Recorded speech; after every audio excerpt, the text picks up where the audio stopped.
This is Chris McDaniels. Like, subscribe to TNW Wrestling on YouTube, subscribe to my other channel, Word of Chris, and subscribe to this channel, Chris McDaniels. And follow me on Twitter, Instagram, and both of my TikToks.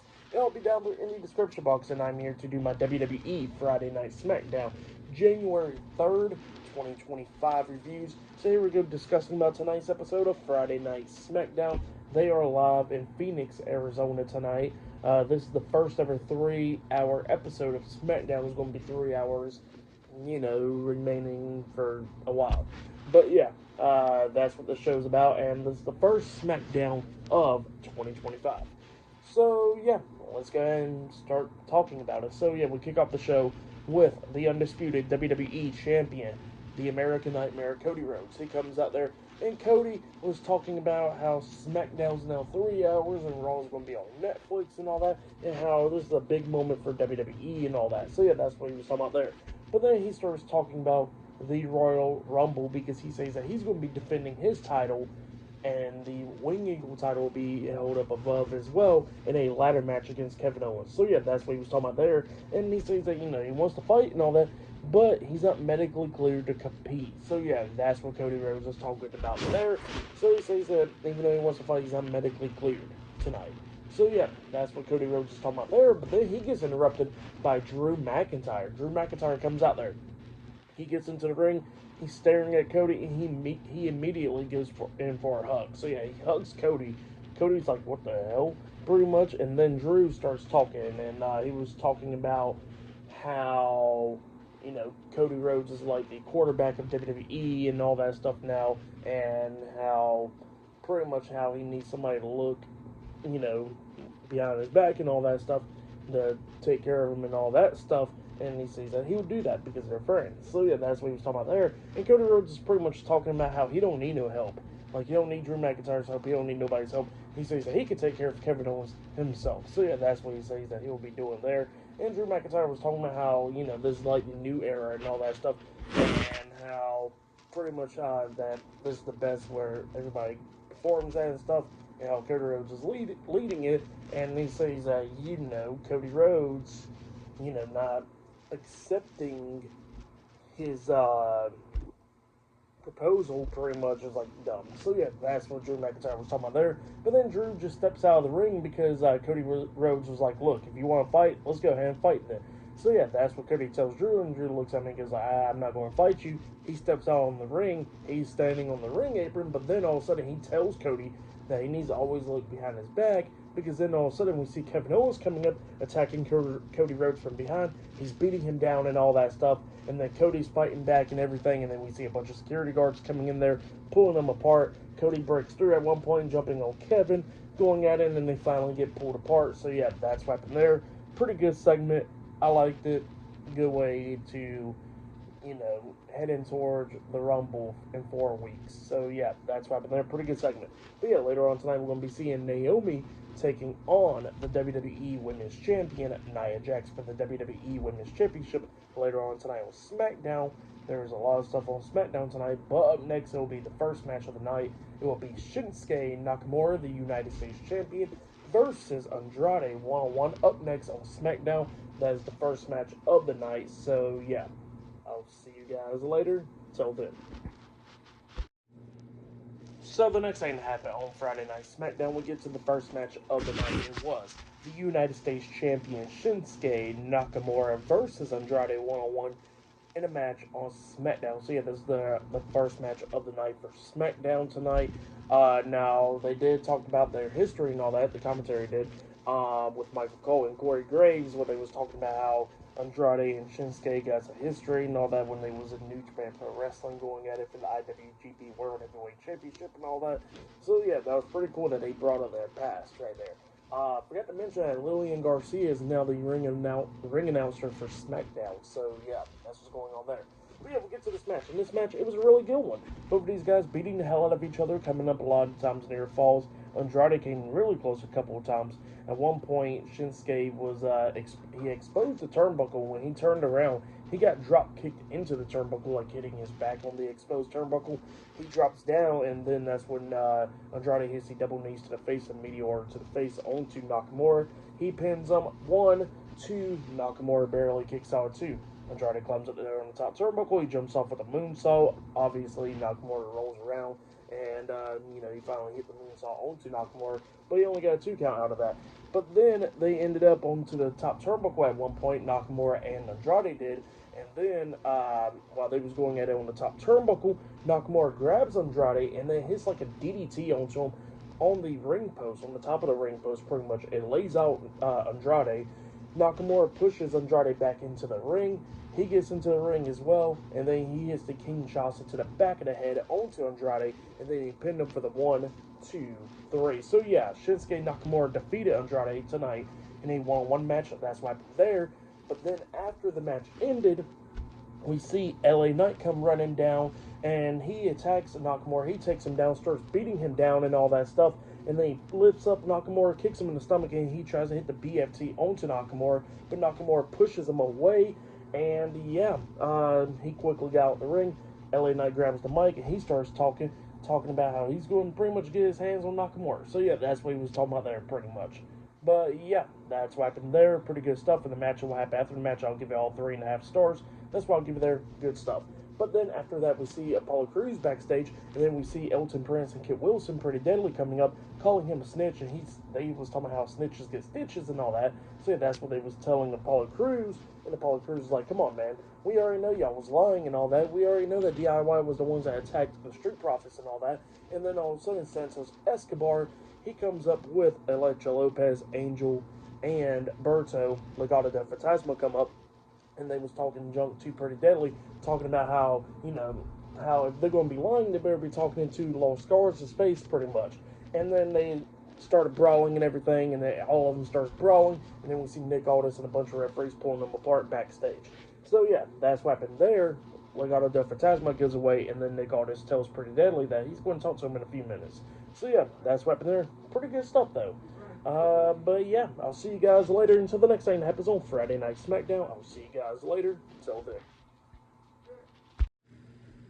So the next thing that happened on Friday Night SmackDown, we get to the next match of the night. But before we talk about that match, we got to talk about a segment that happened backstage. So yeah, we see this SmackDown general manager, Nick Aldis. He is talking to Kit Wilson and Elton Prince, Pretty Deadly, backstage. And he says that they all know that DIY was the ones that attacked the Street Profits and all that, but Pretty Deadly wants to go off of that slide because he says that he already heard multiple things from Apollo Crews. So yeah, that's what he was talking about there.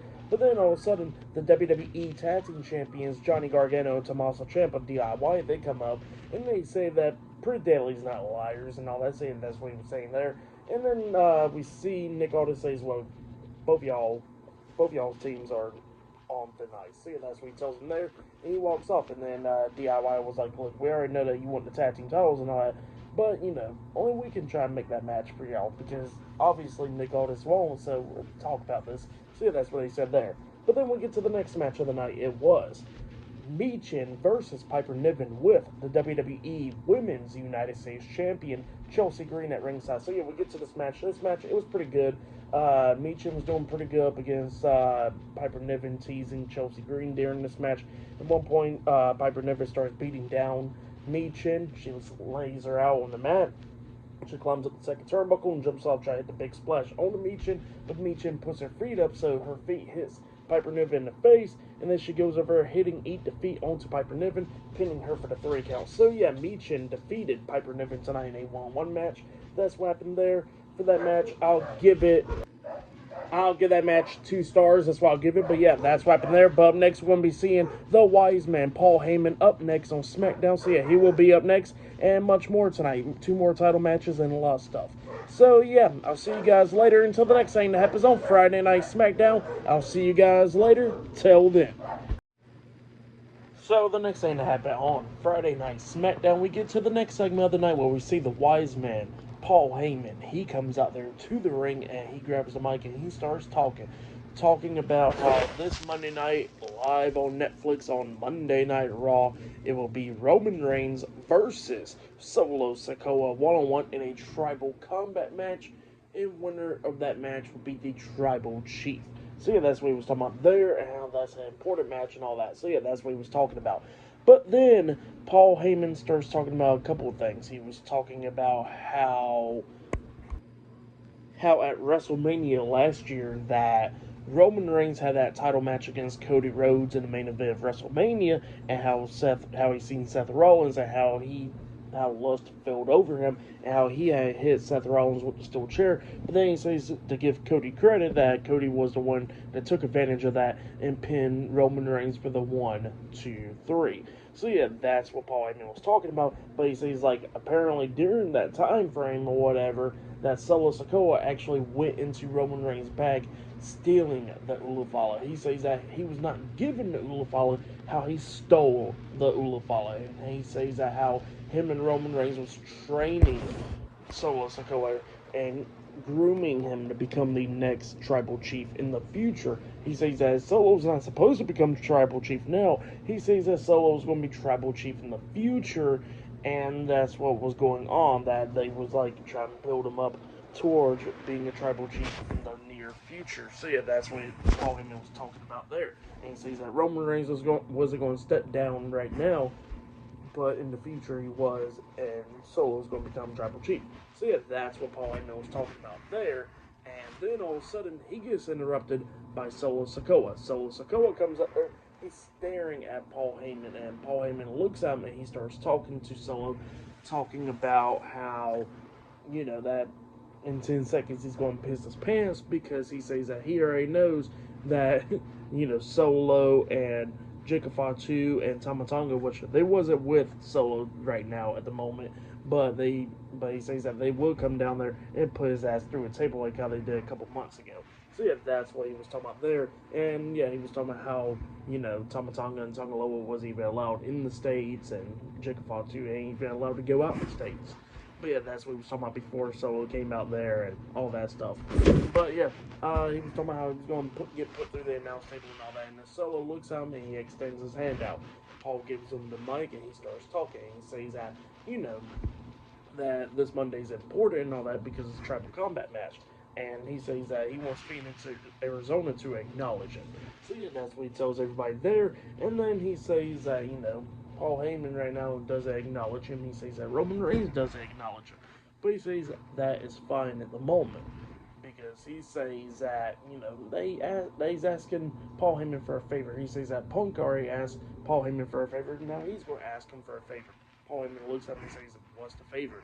And Solo says that if Roman Reigns beats him, then he wants Paul Heyman to put the Ulufala around his neck, and he says that he will acknowledge Roman Reigns as the tribal chief. So yeah, that's what Solo says. And then he says that if he wins, that Paul Heyman will be his wise man, and Roman and him will acknowledge him as their tribal chief. So yeah, that's what Solo Sikoa says, and he says that he's going to hand Paul Heyman the Ulufala on Monday Night Raw to hold it, because he says that he knows that Paul Heyman will not be disrespecting his family or do anything with the Ulufala. So yeah, that's what he says there, and yeah, that's what Solo Sikoa sends out. But yeah, up next it'll be the next match of the night. It'll be DIY versus Motor City Machine Guns up next in a tag team match for the WWE Tag Team Championships. We did see a promo package with Motor City Machine Guns before DIY came out, and they was talking about they're going to win the tag team titles back. So yeah, that's what he was talking about there. But yeah, up next, that tag team title match will be up next on SmackDown. So yeah, I'll see you guys later. Till then. So the next thing that happened on Friday Night SmackDown, we'll get to the next match of the night. It was the WWE Tag Team Champions, Tommaso Ciampa and Johnny Gargano, DIY, versus Chris Sabin and Alex Shelley, the Motor City Machine Guns, in a tag team match for the WWE Tag Team Championships. So yeah, we get to this match. In this match, it was a really, really good match. Both of these teams beating the hell out of each other, coming up near falls a lot of times in this match. A few times I actually thought Motor City Machine Guns was about to pick up the win. They started beating down Ciampa inside of the ring, hitting a nice tag team move with the basement slide drop kick onto him and all that stuff. And then we see Chris Sabin tag in Alex Shelley. They're about to hit their tag team finish move with Sabin doing a neck breaker and Shelley doing the splash off the top turnbuckle. But then all of a sudden we see Elton Prince and Kit Wilson Pretty Deadly coming out there, and it distracts Motor City Machine Guns, and then Ciampa pushes Chris Sabin into the ropes, which knocked Alex Shelley off, and then he throws Chris Sabin outside of the ring and stuff, and then they grab Alex Shelley, and then Ciampa lifts him up for like the fairy tale ending. He already tagged in Gargano. Gargano comes in there hitting a super kick onto Alex Shelley when he was lifted up into the fairy tale ending, and then we seen him. He pins him 1, 2. Alex Shelley barely kicks out at 2, and then all of a sudden we see Berto and Angel with Lars Garza coming down, going after Pretty Deadly, chasing him and all that stuff. They're brawling in the crowd and everything, going back and forth and all that stuff while this tag team title match is going on. And then we see Motor City Machine Guns picking up the pace, and then they was about to win because Ciampa was actually distracted by Pretty Deadly outside of the ring. So then Alex Shelley locks on the submission hold onto Johnny Gargano, like the Sicilian stretch onto him, and he got it locked onto him. And he's about to tap out, but then Ciampa comes running in there, and he gets caught up by Sabin, and Sabin locks on the STF onto him, and it looks like they're both about to tap out up until Kit Wilson comes into the ring, and Angel tackles him down onto both teams, and they cause like a disqualification. So yeah, DIY defeated.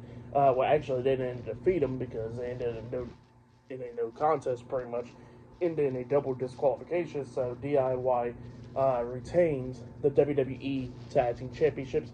That's what happened there. Motor City Machine Guns obviously looking upset and all that stuff, and DIY was laughing. So yeah, that's what happened there. But it was still a pretty good match. But it ended in DQ for that match. I'll give it 3.5 stars. That's why I'll give it. It was a good one though. But then after that, we see the WWE Women's Champion Nia Jax talking to Candice LeRae backstage, and she was talking about the title, and she was talking about where's Tiffany at, and Candice LeRae was like, I don't know. I guess it's something what she said last week. So yeah, that's what she tells Nia. But yeah, later on tonight, it will be Nia Jax versus Naomi 1-on-1 for the WWE Women's Championship tonight on SmackDown. And later on tonight, we're going to be seeing the Usos teaming up with Sami Zayn versus Solo Sikoa, Tama Tonga, and Jacob Fatu, the Bloodline, in a 6-man tag team match in the main event of SmackDown later on tonight. So yeah, I'll see you guys later. Till then. Okay, so the next thing that happened on Friday Night SmackDown, there is a lot to talk about. But before we talk about the title match, we got to talk about what happened before that. So it was a couple of backstage segments. So yeah, we actually see Sami Zayn, and he's walking backstage, and then Carmelo Hayes stops him, and Carmelo was telling Sami that, you know, he could have beat Sami last week. See, that's what he was saying. He was saying that Sami's easy, and then Sami was like, look, last time I checked, like, you literally quickly got out of the ring 2 seconds before I almost hit you with a boot to the face, so I would have easily won. So yeah, that's what Sami was saying there. And then Mello was like, it's because of your friend Braun Strowman and all that, so that's what's going on there. So they're arguing, and then all of a sudden we see Jimmy and Jay, the Usos, coming up, and the Usos pretty much tells Mello, is there a problem? And Mello was like, no, there ain't no problem here. And then all of a sudden, they go on Sami Zayn's side, and they said, is there a problem? And Sami was like, nah, not really. I'm just saying that I can beat him. So yeah, that's what he was telling Mello. And then Mello quickly walks off, and then Sami was like, look, I'm going to go get my hair cleared and all that stuff, and he walks off. But then all of a sudden we see Kevin Owens, he bumps into Jay, and then Jay looks at me and says, watch what the hell you're going to. So yeah, that's what he tells him there. And then Kevin Owens looks at him, and he says, y'all probably want to watch y'all's backs. So yeah, that's what he tells Jay there. So yeah, pretty crazy there. But then after that, we see the undisputed WWE Champion, Cody Rhodes. He is talking to the SmackDown General Manager, Nick Aldis, backstage, and Nick Aldis is trying to tell Cody, like, look, you're not medically cleared up until the Rumble and all that stuff. Like, you cannot be trying to fight Kevin Owens. And he says that, I'm trying to look forward for the company and all that stuff. And then Cody Rhodes looks at me and he says that, you know, you're doing a great job, Nick. So yeah, that's what he tells him there. But he says that, you know, it's personal with Kevin Owens, and he says, if I see him, it's on sight. So yeah, that's what Cody Rhodes tells Nick Aldis there. But then we get to the next match of the night, which was really good stuff, and what happened after, pretty much, it was the WWE Women's Champion, Nia Jax, with Candice LeRae at ringside versus one half of the WWE Women's Tag Team Champions, Naomi, with Bianca Belair at ringside. So yeah, it was Naomi versus Nia Jax 1-on-1 for the WWE Women's Championship. So yeah, we'll get to this match. In this match, it was a really good one. Both of these women coming up near falls a lot of times in this match, beating the hell out of each other. We see Naomi hit like a Samoan drop onto Nia, only getting a 2 count. Nia hitting a big leg drop off the second turnbuckle into Naomi getting a 2 count. It was just going back and forth between these two women coming up near falls. But then all of a sudden we see Nia Jax. She got Naomi up there on the second turnbuckle, and it looks like she's about to power slam her off the second turnbuckle. but then Naomi kind of like reversed it, flipping Nia off the second turnbuckle, laying her out, and both of them's down. And actually, before that, we did see Bianca getting into it with Candice LeRae before that because Nia Jax had the upper hand at one point because Candice LeRae was actually distracting the ref and all that stuff, and Bianca threw her into the barricade and stuff, and then Nia Jax took out Bianca, and then went in the ring and started taking out Naomi, and then that stuff happened there. So yeah, pretty much like everybody's down. And then all of a sudden, we see Miss Money in the Bank, Tiffany Stratton, comes running down with the referee, and it looks like she's about to cash in her Money in the Bank briefcase. It looks like it's going to be a triple threat match, but then she sees Candice LeRae getting up on the ring apron, pretty much yelling at the ref and all that stuff was going on there, and then Tiffany looks at the other ref and then pushes him up the barricade, taking care of it. And then she walks over there and hits Naomi upside the head with the Money in the Bank briefcase, laying her out with the referee distracted by Candice LeRae, and then Nia Jax hits the Annihilator onto Naomi, pinning her for the 1, 2, 3. So yeah, Nia Jax defeated Naomi tonight in a one-on-one match to retain her WWE Women's Championship. That's what happened there. And then after that match ended, we see Bianca checking on Naomi, and then Tiffany tells Nia, like, hey, take out Bianca too. So Nia actually goes over there and starts beating down Bianca, laying her out, and then she climbs up the second turnbuckle, about to hit the Annihilator onto Bianca, up until Tiffany hits Nia in the back with the Money in the Bank briefcase, hitting her in the back with it, and she's still up there on the second turnbuckle, and then she hits Candice LeRae in the face with the briefcase, throwing her into the ring post, taking her out. She gets out of the ring. Bianca gets back up. She grabs Nia, hits the KOD onto Nia, laying her out, and then Tiffany grabs Bianca, pulls her out of the ring, and then throws her across the announce table, taking her out as well. Tells the referee that she's cashing in her Money in the Bank briefcase, and then she finally cashes it in.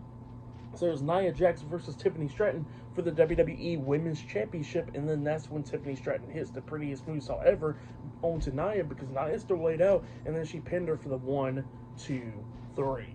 So yeah, Tiffany Stratton defeated Nia Jax tonight in a one-on-one match, and she is the new WWE Women's Champion by cashing in her Money in the Bank contract. So yeah, that's what happened there.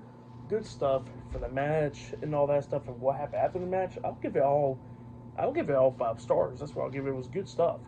Tiffany Stratton is now the WWE Women's Champion, and it is now officially Tiffany time. And a bunch of pyro was going off for her, with her celebrating her wins. So yeah, that's what happened there. Great stuff there. But yeah, Tiffany Stratton is the new WWE Women's Champion. Good stuff.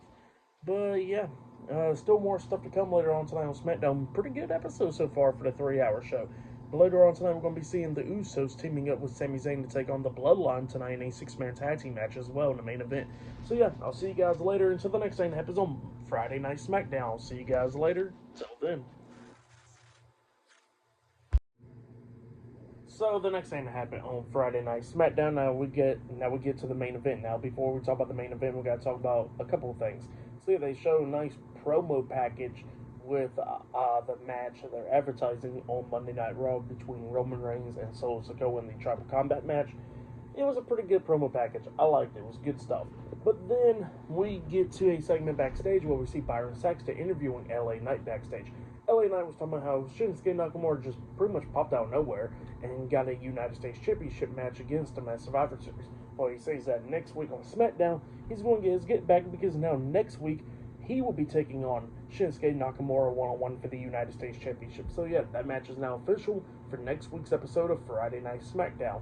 Now we get to the main event. It was a 6-man tag team match. It was Jimmy and Jay, the Usos, teaming up with Sami Zayn to take on Solo Sikoa, Tama Tonga, and Jacob Fatu, the Bloodline, in a 6-man tag team match. So yeah, we get to the 6-man tag team match. In this match, it was a really good one. All 6 of these guys beating the hell out of each other in this one. We start getting towards the ending of this match where we see Jimmy Uso that was tagged in, and he was taking on Jacob Fatu inside the ring, and at one point he actually lays out Jacob, and then he climbed up the top turnbuckle. Sami Zayn and Jay Uso hit the suicide dives on the Solo and Tama Tonga outside the ring, taking them out. So after Jimmy takes out Jacob inside the ring, he climbs up the top turnbuckle, and he actually jumps off with the Uso splash, like a light one, because I guess like what the commentator says is like pretty much of what happened at War Games with his broken toe and stuff. So yeah, he is like a light one onto Jacob. He pins him 1, 2. Jacob kicks out at 2. Jacob then starts beating the hell out of Jimmy, lays him out. He climbs up the top turnbuckle and jumps off with a big moonsault onto Jimmy. He pins him 1, 2. Sami Zayn breaks at a pin at the count of 2. Jey Uso gets tagged in, so there's Jey and Jacob at this point going at it inside the ring. Jay's beating the hell out of Jacob, and he's hitting the ropes and stuff, and then Drew McIntyre comes out there, and Drew is right there at ringside, and then Jay ducks a clothesline from Jacob, and then he hits a suicide dive onto Drew McIntyre, taking him out outside the ring. He gets inside the ring, he's going at it with Jacob. Jacob lays him out in the corner. He actually tags in Solo, but Jay don't see it, and then he tries to hit the hip attack onto Jay, but Jay moves out of the way, so he hits the turnbuckles. Solo was trying to get into the ring. He gets hit with the super kick and got knocked back out of the ring. And then that's when Jay hits a spear onto Jacob Fatu. He climbs up the top turnbuckle and jumps off with the Uso splash onto Jacob. He goes for the pin onto Jacob, but obviously the ref ain't going to count because he's not the legal guy. And then that's when Solo quickly got into the ring. He grabs Jay and then he hits a Samoan spike onto him, pinning him for the 1, 2, 3. So yeah. The Bloodline defeated the Usos and Sami Zayn tonight in the 6-man tag team match. That's what happened there. Pretty good main event for that match. I'll give it 4 stars. That's why I'll give it. It was a good one. But yeah, really good episode of SmackDown. For match of the night, it was probably Nia and Naomi. Nia Jax and Naomi. And put that cash in with Tiffany Stratton was great. Everything for tonight's SmackDown was pretty damn good. I liked it. It was a good 3-hour episode. Gotta get used to that because SmackDown was never 3 hours before, even on special episodes. But yeah, it was still a good episode. For tonight's episode of SmackDown, I'll give it 9.5 stars. That's why I'll give it. It was a good episode. It was really good. Tiffany Stratton cashing in. Paul Heyman's promo and stuff was really good with Solo. The 6-man tag team match was really good. The tag team match earlier for the tag titles was pretty good. Meechim versus Piper Niven was good. Shinsuke Nakamura and Andrade was pretty good, and then the promo segment with Drew McIntyre and Cody Rhodes was pretty good as well, and the backstage segments and all that stuff was good. But yeah, tonight's episode of SmackDown was really good though. If you have yet, go check it out. But yeah, I'll be talking about Monday Night Raw this Monday, which will be live on Netflix, so look out for that.